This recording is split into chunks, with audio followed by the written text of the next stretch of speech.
de Antropologia, do Departamento de Antropologia Cultural do IFIX, da UFRJ, e eu também sou autora do blog que se chama karinakuchinir.wordpress.com. E por conta do blog, eu acabei escrevendo alguns textos sobre a minha experiência na vida acadêmica e que é um espaço de grandes conquistas, mas também é um espaço que traz muito sofrimento. Eu acho que queria agradecer a Rosana pelo convite para participar desse curso incrível e dizer que, bom, a gente se aproximou muito depois que ela escreveu o texto sobre Precisamos Falar da Vaidade Acadêmica, que é um texto que eu admiro demais, e algumas coisas que a gente comenta e discute, eu acho que são questões muito importantes da vida dentro da universidade, seja na graduação, no mestrado, no doutorado, e no momento de entrar em sala de aula também, de fazer concurso, de escrever artigo. E às vezes a gente, a parte mais visível dessa vida é a parte das conquistas ou das comemorações, mas tem um lado da solidão, né, de passar por alguns desses processos com muito sofrimento também. Então, nesse espaço, que não vou dizer que é uma aula, mas vai ser mais uma conversa, eu dividi em duas partes. Uma primeira, contando um pouco dos tipos de sofrimento, acho que tipos de sofrimento que a gente passa individualmente, mas que são coletivos, de todo mundo que experimenta a vida acadêmica.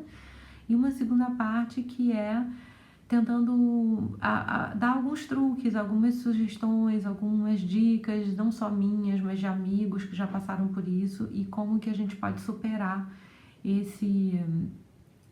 alguns desses sofrimentos. Eu acho que como seres humanos a gente nunca vai estar plenamente feliz, nem plenamente resolvido, mas a gente pode tentar, né, encontrar caminhos. Então vamos lá, eu acho que como tudo, assim, esse tema entrou muito na minha vida no momento que eu encontrei um aluno que estava numa situação muito difícil no doutorado dele, e ao olhar para ele como professora, eu não era orientadora dele, eu lembrei de situações que eu passei durante o meu doutorado, principalmente, de extrema dificuldade. E eu acabei escrevendo um texto sobre isso, que lá no meu blog se chama Carta a um Jovem Doutorando, em homenagem a um texto famoso, né, Carta a um Jovem Escritor, do Rainer Maria Rilke. E nessa carta eu conto que eu estava ali como professora, mas que eu já tinha passado por aquilo que ele estava passando. Então eu tento sempre também não só falar a partir de experiências que eu já passei, apesar de ser professora, eu não gosto de adotar um tom professoral. Eu acho que a vida fica melhor quando a gente pode compartilhar experiências e cada um absorver e agir de acordo com os seus próprios, a sua própria bagagem também. Então, eu tentei contar para ele as coisas que eu tinha passado e com isso me colocar como alguém que estava de igual para igual, né? Eu acho que esse é um segredo da solidariedade, assim, a gente não se achar melhor do que o outro, né? Mas sim contar a sua experiência e tentar trocar. Esse é o objetivo da primeira parte. E como eu falei, na segunda vamos ver se a gente consegue algumas dicas também para sair dessa situação. A primeira, eu ia falar, e levando para o humor também um pouco, porque a gente não sobrevive se a gente não puder rir um pouco, né? O que seria de nós nessa pandemia sem os sites de humor, sem os grandes humoristas, né? Aqueles que estão realmente fazendo humor que ajudam a gente a esquecer um pouco de tanto sofrimento. Então, eu brinco dizendo que a culpa de todo o sofrimento é do orientador. Mas é uma brincadeira, tá, gente? Às vezes é mesmo, mas a culpa, né? Mas eu acho que tem dois tipos de sofrimento relacionados à orientação. Um orientador, às vezes, muito exigente, um orientador que cobra acima do limite seu, né, como pessoa, como pesquisador, e essa cobrança pode se tornar uma opressão, uma opressão muito violenta, e a gente sabe que opressões são violentas por definição. E tem um outro tipo de orientação também que causa sofrimento, que é a orientação que não orienta, que é aquele orientadora, enfim, que te abandona, que te deixa à deriva, que te deixa um apoio, sem as indicações que você precisa, seja de caminhos a tomar, bibliografias a ler, dar um retorno sobre a sua escrita, criar um espaço de pesquisa seguro, que você se sinta seguro para compartilhar o que você está passando. Então, a gente às vezes precisa sair um pouco de si, olhar para quem está nos orientando e ver até que ponto eu estou sofrendo por coisas que me cabem corrigir, ou eu estou me relacionando com alguém, né? E aí a gente, acho que tem bastante material na internet sobre isso, que é uma espécie de relacionamento abusivo, né? Ou por leniência ou por exigência. Então, tem horas que realmente só trocando de orientador mesmo, mas tem horas que às vezes é conversar. No meu caso, que tinha o meu primeiro tipo de orientação, que era uma orientação extremamente exigente, e eu precisei ter coragem para conversar. Simplesmente dizer, olha, eu cheguei no meu limite, eu não vou defender no prazo, eu preciso de mais 6 meses. E eu, na verdade, só tive coragem de fazer isso porque eu liguei, antes de ligar para o meu orientador, eu liguei para uma amiga dele, que também era professora, mas que eu, até talvez por ser mulher, por ser uma pessoa muito, se apresentava para mim de forma muito doce, me permitiu ter coragem para falar com ela primeiro e pedir para ela mediar essa conversa. E com isso eu consegui convencê-lo, né, de que eu merecia, uma palavra errada, né, todo mundo merece, mas que era necessário para mim naquele momento para eu poder continuar um prazo maior. E, gente, assim, eu e a torcida do Flamengo, para a gente usar uma expressão, né, de que a gente sempre precisa de um prazo maior. Então, nessa hora também tem que tomar cuidado para não esticar os prazos demais, porque se a gente não tiver um prazo, a gente acaba não terminando as coisas, mas às vezes é necessário mesmo uma questão física, psicológica, mental, em que é necessário fazer uma pausa, fazer um trancamento ou pedir um prazo maior e negociar isso. Ou a gente vai falar de outras coisas também, né?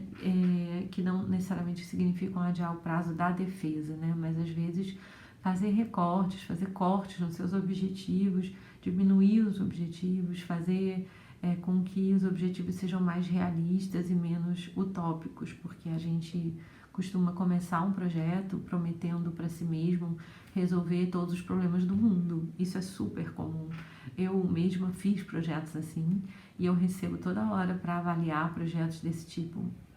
E a gente geralmente, na iniciação científica mesmo, que eu adoro orientar, eu peço um projetinho para cada aluno desenvolver a sua própria pesquisa e eu brinco com ele sempre, isso aqui dá uma ótima tese de doutorado, mas vamos ver como é que a gente pode transformar isso numa iniciação científica, porque os objetivos são muito grandes, são muito além do tempo que a gente tem para trabalhar. Então, acho que com isso, esse um efeito que é o prazo, né? O primeiro, causa do sofrimento, e a gente trazer esse tópico. O segundo, que eu chamei de efeito paralisia, é quando a gente está diante de uma tarefa tão grande que a gente se sente paralisado. Acho que eu não preciso explicar muito, talvez todo mundo esteja me assistindo já passou em algum momento por isso. E uma tese, ou mesmo uma graduação, um TCC, eu não estou de forma nenhuma fazendo, vamos dizer assim, medindo graus de sofrimento. Eu acho que um TCC ou até um trabalho de curso na graduação pode ter tanto efeito paralisante quanto uma tese de doutorado, que seria um trabalho ou uma tese de titular lá na frente, ou uma livre docência, enfim. A gente se sente mesmo, ou um livro para uma pessoa que já tem algum nome na academia, a gente se sente muitas vezes paralisado, e isso é super difícil de lidar. E esse efeito faz com que a gente geralmente tenha momentos de atitudes de fuga. Ao invés de a gente começar a lidar com essa paralisia, a gente foge do trabalho, né? Então a gente vai ver novela, ou vai ver série agora, né? Na minha época era novela, mas agora é série. A gente vai, enfim, ver milhões de vídeos no YouTube, a gente vai fazer tudo menos o trabalho que tem que ser feito. Lá na frente, na parte das dicas, eu vou me aprofundar mais, mas é claro que para fugir disso, a gente tem que resolver o primeiro sofrimento, que é o do prazo, avaliar se a questão é o prazo, se a questão são os objetivos, ou se a questão é você tentar entender que o seu trabalho não vai ser perfeito, mas ele precisa ser feito. E aí, se ele precisa ser feito, colocar metas, dividir esses objetivos que você tem na pesquisa em metas menores. E essa divisão significa ir dividindo até você ter uma meta realmente bem pequenininha e que ela não seja tão assustadora a ponto de te paralisar. Então, vai desde determinar o número de palavras que você quer escrever por dia. Outro dia mesmo teve uma discussão no Twitter sobre metas e alguém falou, eu escrevo 5 páginas por dia. E eu botei uma gargalhada lá, porque assim, as minhas metas são sempre 400 palavras por dia, ou 300 até. A Rosana colocou 3 parágrafos. Então, enfim, eu acho que tem que ser uma meta que você se sinta confortável com ela e que realmente seja viável. E no dia que você bater a meta, você dobra a meta. E vai ser um dia feliz, né? Ou triplica, mas ao mesmo tempo tem uma coisa de metas pequenas que eu acho que é importante a gente dizer que não adianta também. Existe uma questão nesse momento de sair da paralisia, que é o ritmo. O ritmo é muito importante, porque o que acontece às vezes na vida acadêmica, em todas as etapas da vida, em vários desafios? A gente se empolga. Então, no dia que a gente se empolga, a gente escreve 5 páginas. Aí, no dia seguinte, a gente tá um lixo e a gente não escreve nenhuma. Aí, no dia seguinte, a gente fala, puxa, eu não escrevi nenhuma, então eu fico muito desanimado e eu não escrevo nenhuma de novo. Então, para retomar daquele ponto que você estava num super high, numa super energia, vai ficando mais difícil. E cada dia que você não escreve, vai ficando mais pesado voltar a escrever. Então, uma vez eu li, há muito tempo atrás, um livro do navegador Amir Klink, falando sobre a travessia dele no Oceano Atlântico. E ele logo achou que ele deveria sempre remar o máximo possível. E depois ele percebeu que se ele remasse o máximo possível num dia, no dia seguinte ele estava destruído e ele não remava nada. Então, para traduzir isso em termos acadêmicos, eu volto à questão das metas menores e mais factíveis. Eu acho que é bem mais importante a gente ter esses 3 parágrafos todo dia do que 5 páginas um dia e, de repente, 5 semanas sem nenhuma página. E isso, eu tenho vários textos lá no blog falando sobre como, às vezes, eu faço falar e é difícil fazer, né?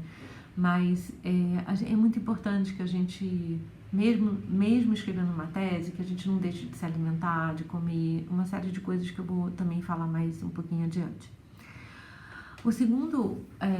O terceiro, aliás, efeito paralisante, assim, o efeito de sofrimento, é quando a gente acha que não leu a bibliografia em quantidade suficiente, ou não leu todos os artigos que devia, ou não abrangeu, não foi capaz de abranger toda a bibliografia daquele tema.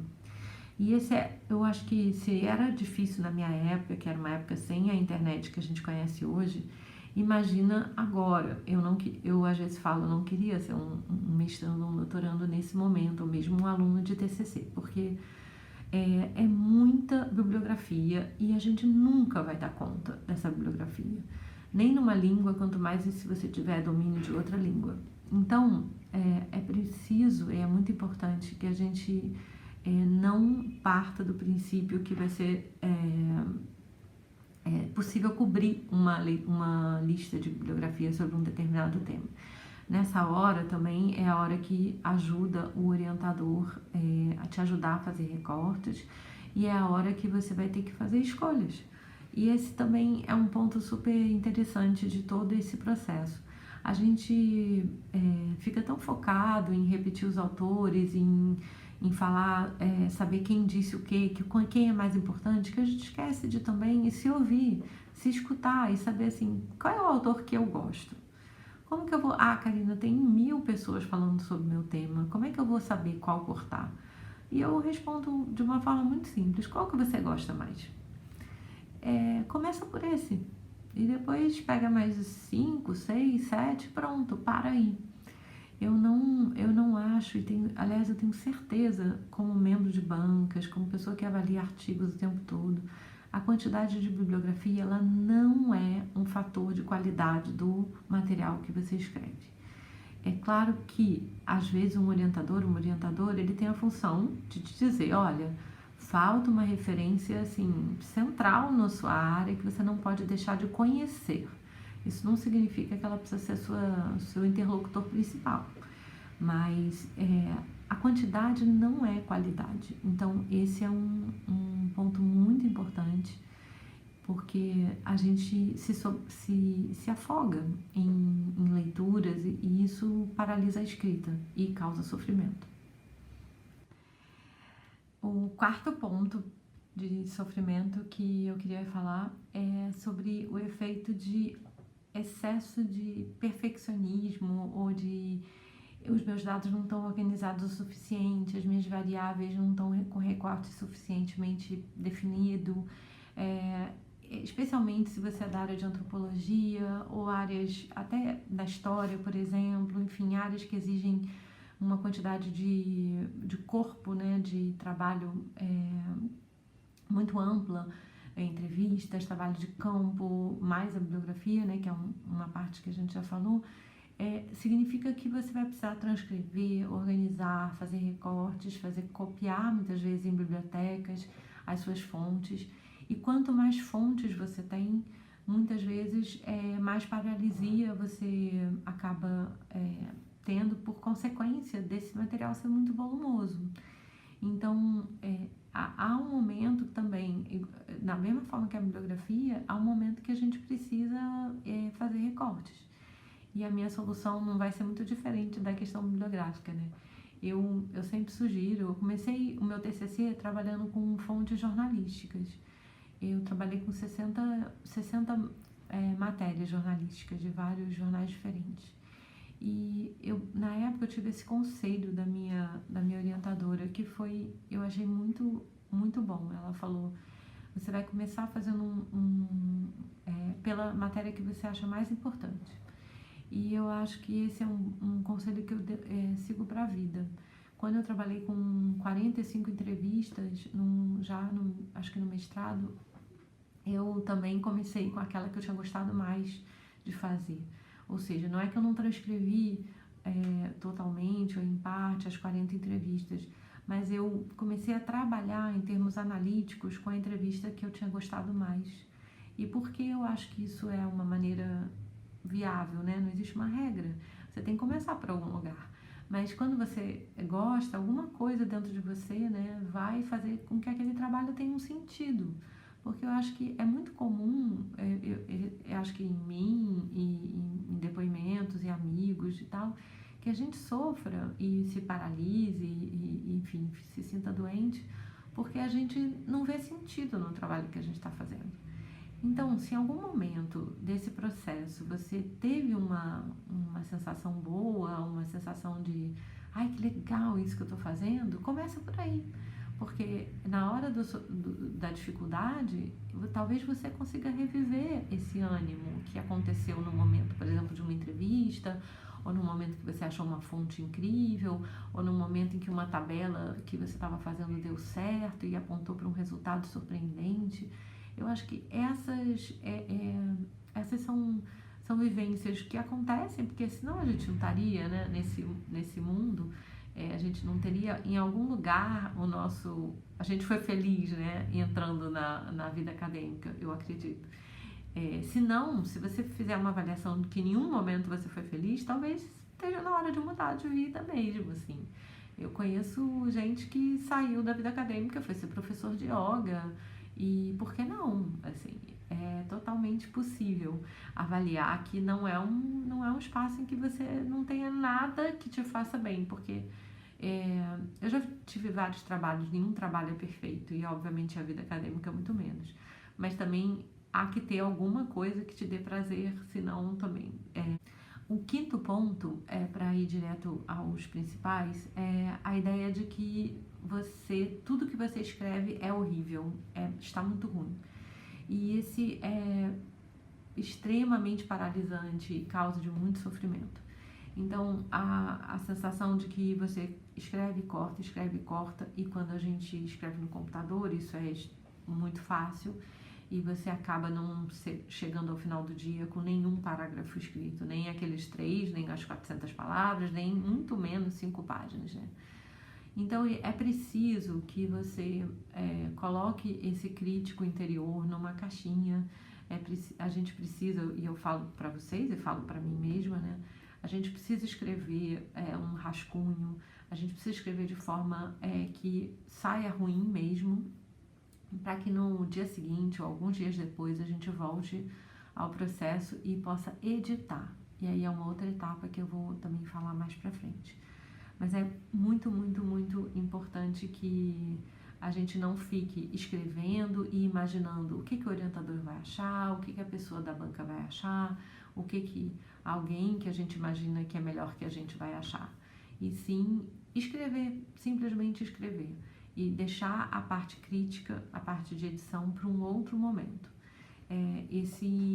Eu acho que é um coquetel, né, de problemas. Eu acho que retomando, então, o orientador, a maneira como a orientação é feita, a sensação de paralisia, de não querer começar o trabalho, a sensação de não ter feito todas as leituras que deveria, a sensação de que os dados não estão prontos e a sensação de que tudo que você escreve é ruim. Então, isso dá, assim, o que eu chamei de o coquetel do doutorando derrotado, mas poderia ser o coquetel do graduando, ou do mestrando, enfim, ou do professor, ou do escritor de artigos. E esse coquetel, ele no conjunto, quando a gente junta todas essas coisas, é muito difícil. Ainda tem um ponto que chegou para mim, não tanto pela minha situação na época, mas por outras experiências através de leitores do blog, de amigos, que é quando você tem um fator externo na sua família, nas suas condições realmente estruturais e que aumentam ainda mais essa mistura, né? Esses 5 pontos iniciais, que são fatores como se você já tem filhos, se você é uma pessoa que é responsável por uma casa, se você tem pessoas doentes que dependem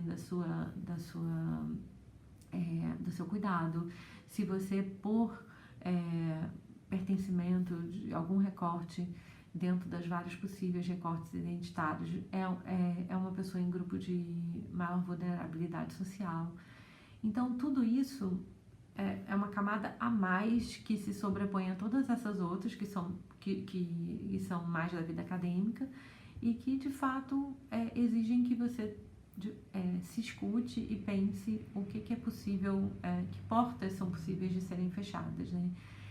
Já chegou um caso que me marcou muito, da mãe de um menino que era autista, e ela escreveu para mim dizendo que ia desistir do doutorado porque ela tinha tido esse diagnóstico e ela começou a ter uma doença autoimune. Enfim, uma série de coisas foram acontecendo e uma outra leitora respondeu sugerindo que por que não trancar, né, e tentar organizar a vida lá fora, né, essa vida toda dessas circunstâncias, para depois, num outro momento mais tranquilo, retomar.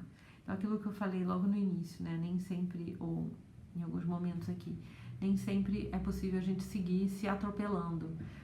O sofrimento, ele precisa ter um limite, porque a vida é sempre mais importante, né? A nossa vida, a nossa saúde física, mental, emocional, ela precisa vir primeiro. Então, eu tô falando aqui de truques, né, de maneiras de consertar, mas tem coisas que não dá para resolver com um truque, né? Tem coisas que é necessário pedir ajuda, ter uma ajuda profissional, seja psicológica, médica, seja mesmo financeira, em termos das estruturas que a gente tem muito precárias nesse sentido na vida acadêmica brasileira, e não só na brasileira, né, mas de muitos outros lugares. E eu queria também terminar essa etapa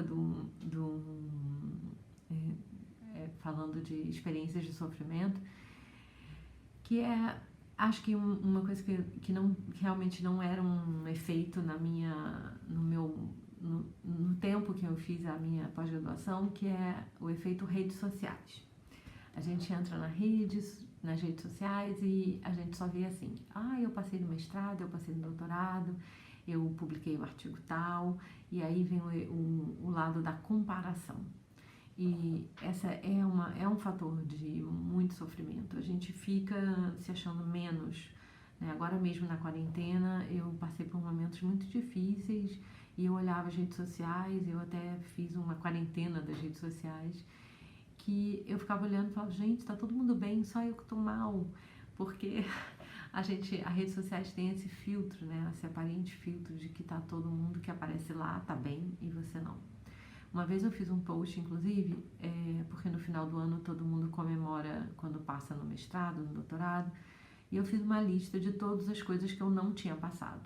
Eu não passei no vestibular 2 vezes, eu não passei na prova de inglês do mestrado, eu não passei em seleções de pós-doutorado, eu não passei em seleções de bolsas de várias coisas, eu não passei numa seleção de estágio que eu queria muito na época da minha graduação, eu não passei em um monte de coisas, assim. Então, é muito importante quando a gente vê um professor que está numa situação que aparentemente é até um projeto de vida para nós, que ele está ali naquela hora, mas não significa que tudo foi, né, uma sequência de sucessos. Ao contrário, eu já tive artigos rejeitados ou projetos de pesquisa. Então, é importante a gente não se comparar. É lógico que é quase impossível, é fácil falar de novo, tudo que é fácil falar, né? É difícil fazer, mas tem horas e talvez que seja melhor, talvez no processo da escrita, se restringir a grupos de amigos com os quais você possa ter uma relação de maior cumplicidade e que as faces, né, como diz o Goffman, sejam menos artificiais, menos teatrais e mais verdadeiras. Então, que você possa trocar experiências de sofrimento ou de dificuldade, vamos dizer assim, porque nem sempre... E seguir em frente, da sua forma, né? Entender que aquele é o seu trabalho e você tem o direito de estar ali fazendo aquele trabalho naquele momento, dentro das suas possibilidades, sem, como eu falei, sem necessariamente ser um trabalho perfeito, mas ser um trabalho que você consiga terminar, fazer e se sentir com partes dele que te orgulham, partes que te orgulham menos. Acho que isso é inevitável. Como um outro ponto, acho que estamos no 6º ponto, que é a gente pensar, será que esse sofrimento não está vindo de uma certa soberba? Tem um pouco a ver com isso que eu falei agora, de querer fazer um trabalho perfeito. Eu acho que o antídoto para isso é uma coisa que é a humildade. A gente ter mais humildade, assim, entender que nenhum trabalho é perfeito. Nem aquele dos mestres que a gente acha que foram incríveis, né? Ou mesmo um trabalho de alguém que você admire muito, aquele trabalho pode ter sido incrível, mas nem todos os trabalhos daquela pessoa fez na vida foram incríveis. Então a humildade, ela ajuda, assim, rir um pouco de si mesmo, sabe? Geralmente quando eu tenho mais intimidade, eu vou para uma banca, eu já falo para os candidatos, né? O que eu acho que podem ser as questões e as pessoas não acreditam, acham, não, vão pegar no meu pé porque aquela parte está muito mal feita, ou etc e tal. Eu falei, gente, nenhuma tese tem todas as partes perfeitas. E se você ficar buscando isso, é isso, você de repente está querendo ser melhor do que todo mundo, assim, porque... Então daí vem o contraponto, que é ter um pouquinho de humildade, ajuda, sim. E saber que bota uma nota de rodapé, olha, não deu para desenvolver esse ponto. E para isso servem as notas de rodapé, cara, já resolvem muita coisa. Bota uma nota de rodapé dizendo, não deu para desenvolver muito bem esse ponto, eu pretendo desenvolver isso num trabalho futuro. Pronto. Eu acho que tem uma coisa que eu falo em vários textos, que muitas vezes o segredo para sair de uma dificuldade é expor a dificuldade. Eu acho que é bem mais saudável expor, como eu falei agora, numa nota de rodapé, do que varrer para debaixo do tapete, tentar disfarçar a sua dificuldade. Porque você tentou, por exemplo, levantar dados sobre uma determinada situação que você encontrou na sua pesquisa e você não encontrou esses dados. Ou porque não deu tempo, ou porque você não conseguiu acessar esse arquivo, ou porque geralmente é porque não deu tempo, ou porque você não lembrou na época que era necessário e você só se deu conta na hora da escrita.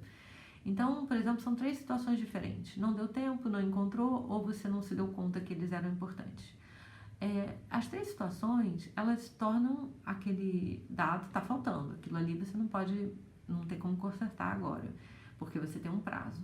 Então, o que você faz? Você finge que eles não estão ali? Não, você bota uma nota e explica o que aconteceu. Não deu tempo, eu não encontrei, ou eu só me dei conta de que eles eram necessários depois que eu estava escrevendo e agora eles vão ficar faltando e eu vou desenvolver isso numa outra oportunidade. É isso, gente. Um bom trabalho é um trabalho honesto, é um trabalho que não se esconde por trás dos seus erros.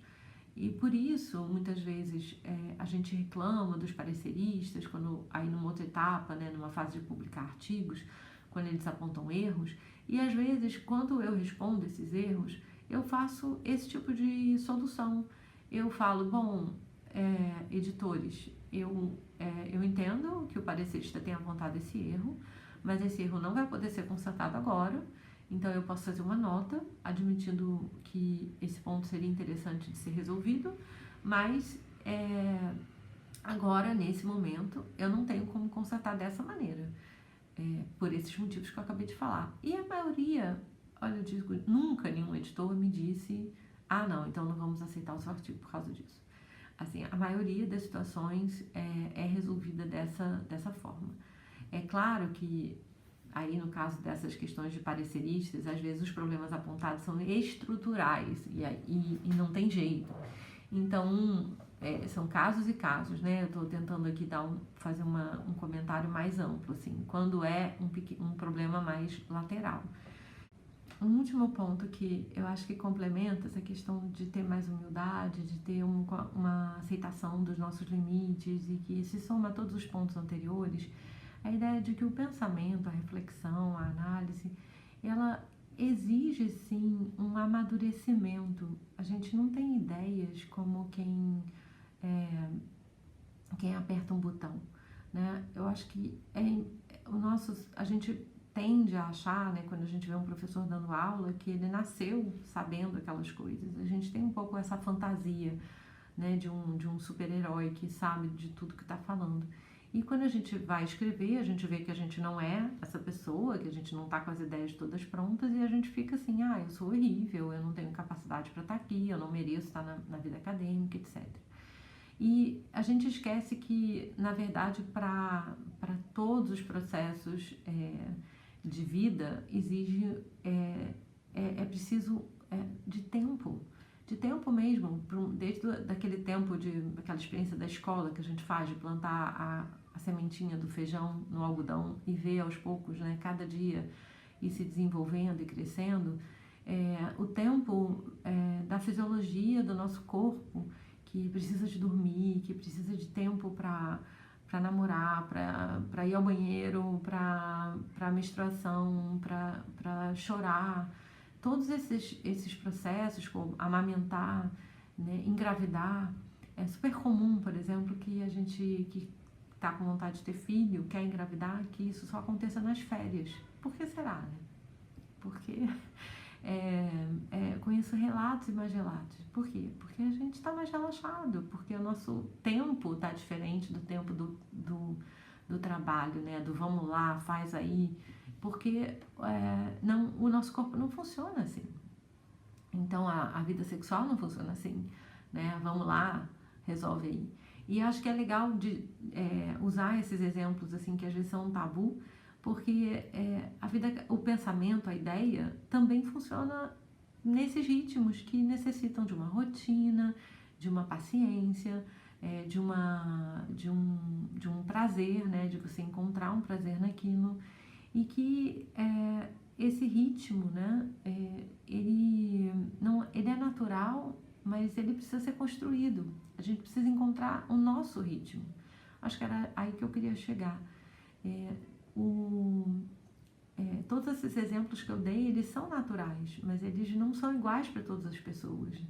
Então, respeitar, se escutar o seu corpo, né, e dar ao seu corpo o tempo desse processo de amadurecimento das suas ideias, vai ajudar a diminuir o sofrimento também. Não achar que as coisas acontecem, né, de forma mecanizada, automática, só porque você assistiu tantas horas de aula, você vai ter tantas ideias decorrentes dessa aula. É super comum, eu já li muitos livros de autores, de biografias, das pessoas dizendo: eu estava paralisado num problema da minha pesquisa e aí eu fui dar uma volta com o meu cachorro e aí nessa volta com o cachorro eu tive uma ideia que solucionou. Ou eu fui dormir, eu fui desistir, passei um fim de semana descansando e de repente a ideia surgiu durante um sonho ou num dia tomando banho. E de novo vem essa necessidade que a gente tem de relaxar muitas vezes para poder resolver. É claro que eu não vou sugerir, que nem um amigo meu fez, que é escrever a tese na mesa do bar tomando chopp, mas não deixa de ser importante também, né? Sair com os amigos, e não sei nem como dar esse conselho no meio da pandemia, porque é lógico que ele não é válido, mas talvez esse curso esteja sendo assistido num outro momento, no momento que a gente sonha que essa pandemia que essa doença tenha encontrado uma vacina e que a gente possa estar de novo na mesa tomando chopp com os amigos, pessoalmente, sem máscara, mas por enquanto não é o caso. Vou começar agora a segunda parte, que é um complemento, na verdade, do que a gente já falou, mas seriam truques da escrita inspirados no livro Truques da Escrita do Becker, que é um livro que eu recomendo demais. Eu tive a felicidade de participar de ser a revisora técnica do livro e dos livros dele que são publicados aqui no Brasil, e trocar com ele também e aprender muito, e esse livro me marcou demais. Eu tive a sorte de ler na época do doutorado. E também um livro que eu recomendo muito, que muita gente também menciona, que é o Como Escrever uma Tese, do Humberto Eco. Ele não está tão afinado com as tecnologias atuais, mas ele ainda tem conceitos assim excelentes para ajudar a sair desse momento da paralisia da escrita. Eu vou falar assim mais da primeira parte do livro, porque o livro é super complexo, tem muitos pontos interessantes, e tentar resumir algumas coisas que eu acho assim super bacanas, que o Becker nos ajuda a lembrar e nos ajuda a resolver, né, no momento da aflição, do medo de não conseguir terminar e do eu não sou bom o suficiente, coisas que estão associadas a esses problemas do sofrimento acadêmico que a gente vem falando. O primeiro, que também já falamos, é a ideia de que a gente não está sozinho, né, que não somos os únicos a sofrer, que a gente e tudo isso que a gente está passando, milhares de pessoas já passaram e vão passar e vão continuar passando. O próprio Becker fala das dificuldades dele. Eu já citei aqui o Norbert Elias, que fala sobre isso na autobiografia dele, é um grande historiador, para quem não conhece, e a gente sabe agora, com a internet, como a gente vê posts, né, incríveis. A própria Rosana Pinheiro Machado falando da vaidade da vida acadêmica nos ajuda a lembrar isso. A gente não está sozinho e isso faz a gente se sentir menos mal. Mas isso faz parte de uma ideia maior da obra do Becker, que no nosso mundo atual, vamos dizer assim, a gente passa por muitas coisas que a gente pensa que são individuais, mas que na verdade elas são coletivas. E se a gente se pensar como coletivo, a gente sai um pouco desse lugar, né, de que é o meu sofrimento do indivíduo singular, e pensa que é um sofrimento, na verdade, estrutural, de um processo, no caso vamos para citar apenas a vida universitária, mas é claro que a gente pode falar da estrutura da sociedade mais ampla, que causa esse sofrimento, né? Então, separar um pouco aquilo que é seu, particular, daquilo que faz parte de uma estrutura que é muito maior do que você. O segundo ponto é uma dica bem prática, que eu acho excelente, assim, e eu já vi isso em dicas de livros para escritores, de ficção e de não ficção, que é você fazer pensar que a sua escrita é um grande rascunho Ele até fala de uma ideia que é você mergulhar nos seus dados durante um tempo e depois se afastar dos seus dados e ir para um lugar distante, realmente se afastar fisicamente dos seus dados e escrever um rascunho com tudo que está na sua cabeça, sem nenhuma censura, sem pensar em capítulo, sem pensar em ordem, sem pensar uma espécie de fluxo da consciência, da pesquisa, e colocar no máximo de páginas que você puder tudo aquilo pelo qual você acabou de passar como pesquisador. E a partir desse grande rascunho, que a gente espera que seja grande, porque foi um tempo grande que você se envolveu com o tema, você começar um processo de edição e aí um processo de acréscimos, né, dentro dessa escrita que vai formando o trabalho que seria o trabalho acadêmico por si mesmo, né? Mas é uma espécie de... Tem uma autora que eu gosto muito também, chamada Annie Lamott. Ela tem um livro que no Brasil foi publicado como um título de Palavra por Palavra, e ela fala sobre essa importância do rascunho ruim. Ela chama de um rascunho horrível, né, primeiro. Se permitir, né, lembra que a gente falou de não se censurar, né, na hora da escrita, se afastar desse crítico interior, é um pouco nessa direção a solução que ele propõe. E ele fala também que para ele, né, ele próprio, que é considerado um grande escritor acadêmico, nada se resolve sem 1, 2, 3, 4, 5, 6, 7, 10 revisões.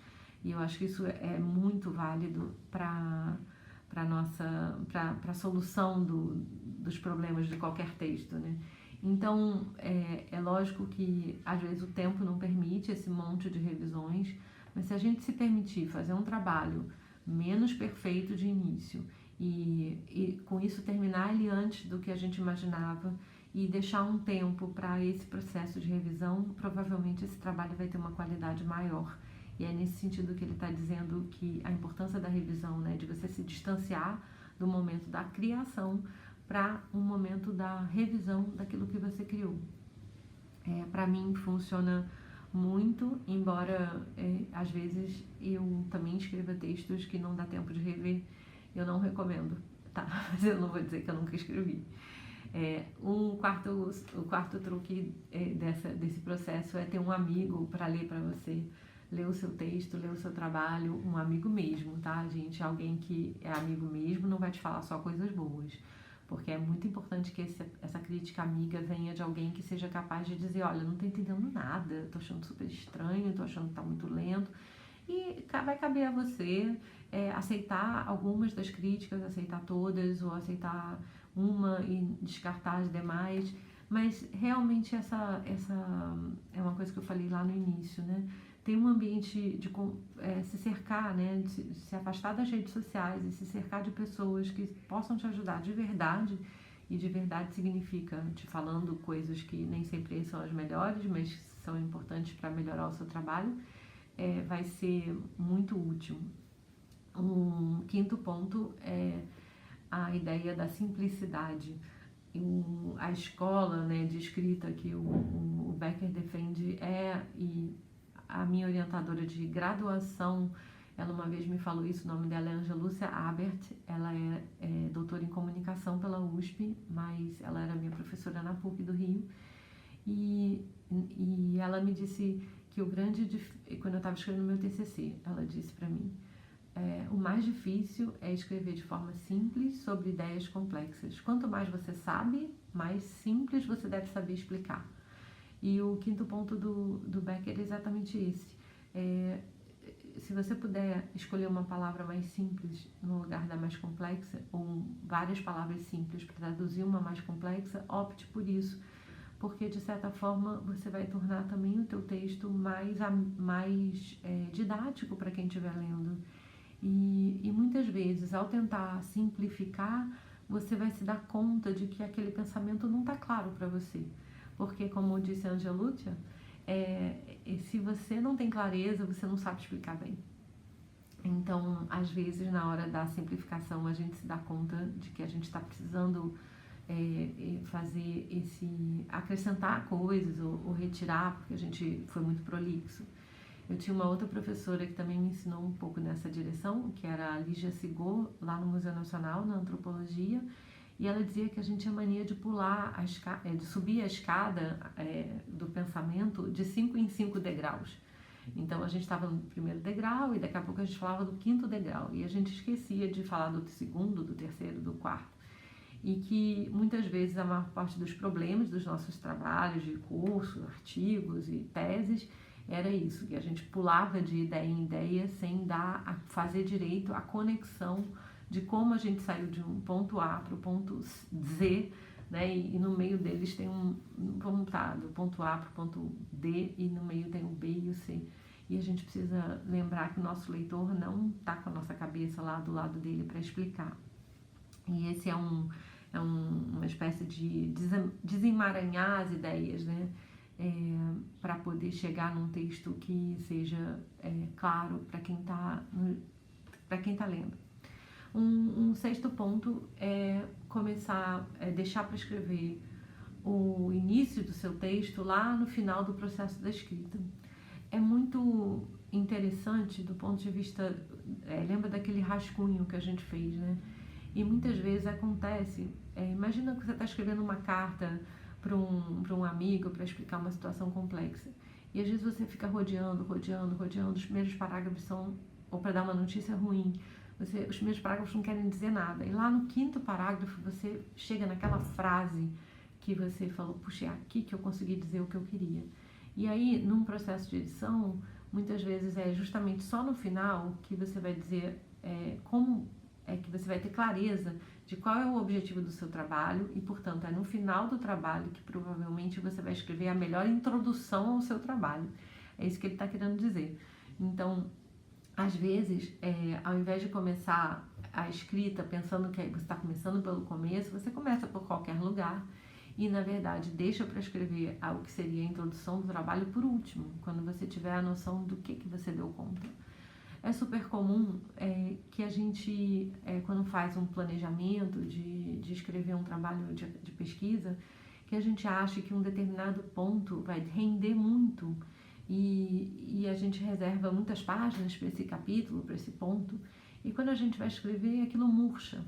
E acontece o oposto também. Às vezes a gente valoriza muito, acha que um ponto é uma nota de rodapé, e quando a gente vai escrever, a gente percebe que a gente tem muito a dizer sobre aquele aspecto. E aquilo aumenta. Então, por isso, deixar a introdução para escrever no fim vai ser quando você vai ter a noção real do que realmente foi mais importante ou menos importante. O sétimo ponto é a ideia de você, ao fazer a revisão, tentar enxugar as suas ideias. Esse também é uma dica que eu vejo muito quando eu dou parecer para artigos ou leio teses. Às vezes a gente acaba cismando com algumas ideias e a gente repete em vários momentos do trabalho. Talvez eu tenha até feito isso nesse vídeo, nessa aula.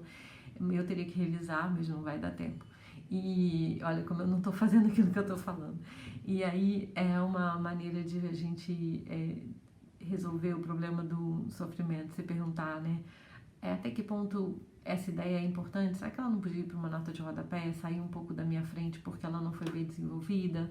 Até que ponto eu posso ir um computador nessa hora vai facilitar muito, né? Porque a gente vai poder juntar vários pedaços do trabalho e de repente remontar um capítulo com partes de vários outros que a gente achava que estavam separados, mas na verdade deviam estar juntos. E esse é a gente já emenda no oitavo ponto, que é a ordem. Muita gente sofre e se paralisa porque fica pensando por onde eu começo.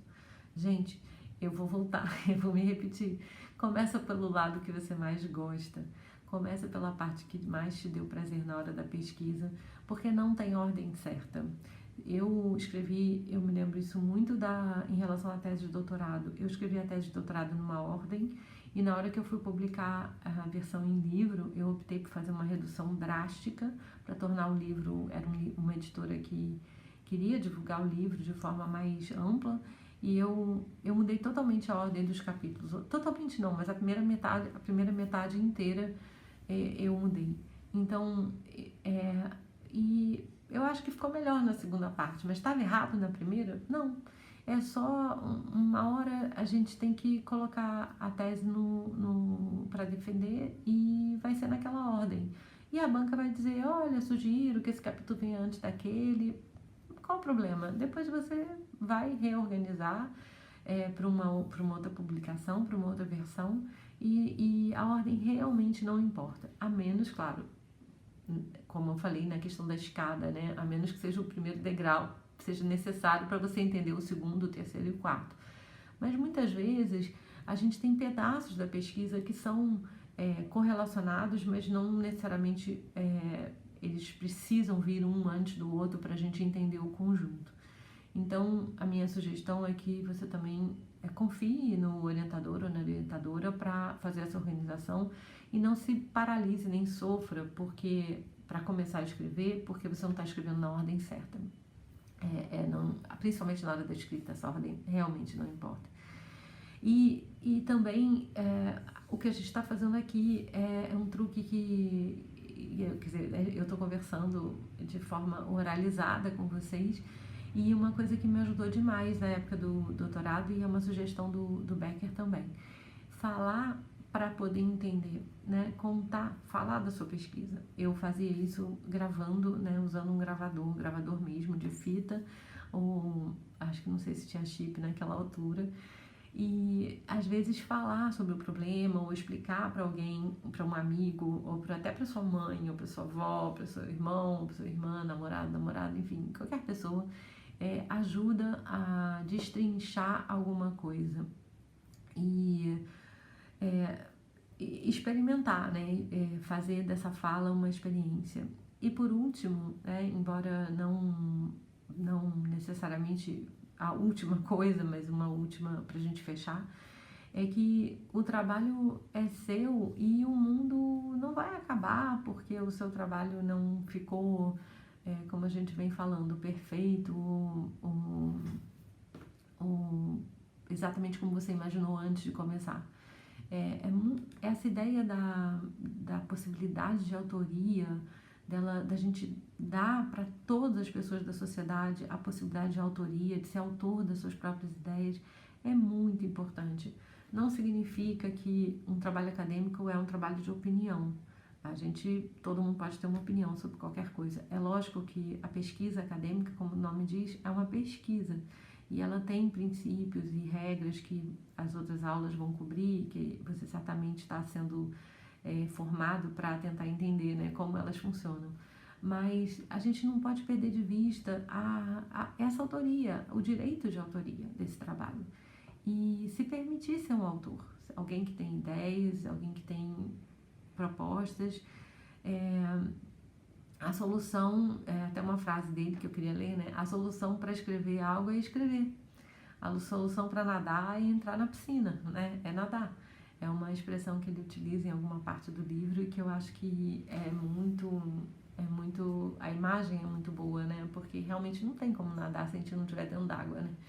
Então, lembrando algumas coisas assim que a gente falou, só para fechar, não esquecer do sonho por trás do trabalho, né? Que em algum momento você tinha esse sonho, que você estava feliz porque você entrou, né? Seja na graduação, no mestrado, no doutorado, ou você está seguindo a sua vida acadêmica como pesquisador, como professor. Né? Se concentrar no processo, no prazer de fazer, desligar as redes sociais, né? Não se comparar, curtir a escrita, criar um ambiente, um ritual, não exagerar nos momentos que você estiver inspirado, porque você vai precisar ter inspirado todos os dias, não vai ser só um dia de escrita que vai resolver uma tese, um trabalho de mais fôlego, né? Se cercar de pessoas que vão te ajudar de todas as formas que a gente já falou, né? Ler e escolher fontes e autores que te deram prazer na hora do momento da pesquisa, começar por eles, né? Lembrar de fazer da escrita um processo de rascunho, pensar na escrita como um rascunho e fazer as edições necessárias, visualizar que a tese um dia vai ficar pronta, né? Que tem um prazo, né? Uma coisa que a gente não falou, mas que é muito importante, e para fechar mesmo, não se apavorar com a defesa. Eu não vou me aprofundar nisso, porque não é o tema da nossa conversa, mas tem um post lá no meu blog sobre isso. sobre como sobreviver à defesa, e muita gente me escreve dizendo que esse post ajudou a acalmar. A defesa é um momento de conversa, é um momento muito bom, é um momento que eu posso dizer para vocês, eu participei de muitas, não centenas, mas dezenas de defesas, e eu nunca vi um orientando que não tenha tido momentos de profundo sentimento de troca, de gratidão, de prazer mesmo, de estar sendo lido, discutido o seu trabalho com outros colegas. Nem todo professor vai ser agradável, não estou dizendo isso, tá, gente? Mas o processo de ser lido e ser levado a sério numa defesa é um processo muito gratificante. E queria terminar com uma frase que uma amiga muito querida, a professora Daniela Mânica, da Unicamp, me contou na época que a gente estava fazendo um post coletivo, que existem dois tipos de tese, as perfeitas e as defendidas. E ela ouviu essa frase na época do doutorado, e essa frase foi uma das coisas que a ajudou, né, a terminar. E eu acho que enfim, é uma síntese de tudo que a gente falou aqui. Aceitar a nossa condição humana, aceitar a nossa falhabilidade, né? Aceitar as nossas limitações e, ao mesmo tempo, não desistir de produzir, de criar, de ver a beleza disso, né? De nos tornar... a gente vai estar sempre em formação como autores, como escritores, como criadores, nunca a gente vai estar pronto. E existe uma beleza muito grande nisso tudo. Então eu desejo para todos uma boa escrita e que esse processo vale a pena, né? Eu acho que ele vale sim. A gente, na verdade, não precisa de menos pesquisa, a gente precisa de mais pesquisa. O Brasil precisa, o mundo precisa, a humanidade precisa de pesquisadores. Vocês são extremamente necessários, e o mundo de pesquisadores é um mundo melhor. Eu não falo isso da boca para fora mesmo, eu falo isso para cada calouro que eu recebo na universidade, e falo para cada veterano também que está desanimado, porque o nosso trabalho, ele importa, e ele contribui para a gente conhecer.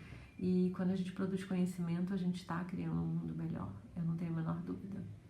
Bem, e a professora Rosana pediu para a gente dar uma tarefa, um exercício, uma sugestão de como aplicar essas coisas em casa, né? E eu acho que a minha sugestão seria fazer uma experiência. Como o curso vai ser divulgado uma vez por semana, de hoje, do momento que vocês estão assistindo essa aula para a próxima aula, que vocês façam a experiência de escrever 400 palavras por dia, nessa quantidade. Se passar um pouquinho, ok, mas não escrever menos do que 400 e não escrever demais também, 2.000 palavras, por exemplo. E se observar fazendo esse exercício e ver, avaliar no final o que aconteceu, né? O que você conseguiu produzir, e se permitir nessas 400 palavras escrever. Eu estou escrevendo 400 palavras porque eu não sei o que escrever, mas ao mesmo tempo tentando direcionar, claro, o conteúdo para aquilo que você está tentando escrever no momento que você estiver fazendo o exercício. E ver o que acontece, fazer uma autoavaliação e tentar depois editar esse conjunto, né? 7 vezes 4 são 2.800 palavras, e é muita coisa. É metade de um artigo. Muitas vezes a gente pede 5.000 palavras com um artigo pequeno, no caso, né? Mas é isso, gente. Eu tenho até um texto sobre como escrever 5.000 palavras, eu acho. E tentem esse exercício, tentem estabelecer rotinas, tentem não se extenuar num dia só, tentem fazer intervalos. Existem alguns métodos, muitos métodos divulgados na internet. Existem métodos assim, trabalhar 25 minutos, fazer uma pausa. Eu prefiro trabalhar um pouquinho mais de 25, eu acho 25, quando eu estou empolgada, acaba, o alarme toca. Então, entendam o tempo de vocês, marquem esse tempo e falem, durante esse tempo eu vou estar aqui escrevendo, depois façam um intervalo, levantem, comam alguma coisa, sempre ter comida, sempre ter bebida, e encontrem esse ritmo para vocês mesmos e que permita ser um ritmo saudável, que vai exigir esforço, porque dificilmente a gente consegue alguma coisa na vida sem algum esforço, mas que não seja esgotante, né? Que não esgote, nem gere uma estafa, porque aí depois para recuperar é muito mais longo, é muito mais difícil. Eu já passei por isso, eu tive estafa, eu posso dizer que eu tive uma estafa na época da escrita do doutorado e eu não recomendo.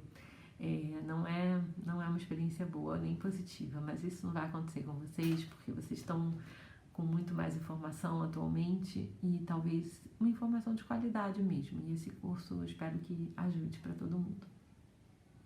Obrigada e a gente se vê em alguma live ou comentários ou coisas que aconteçam. Eu espero que a gente possa ter essa troca em algum momento. Vamos ver o que vai acontecer. Abraço, gente.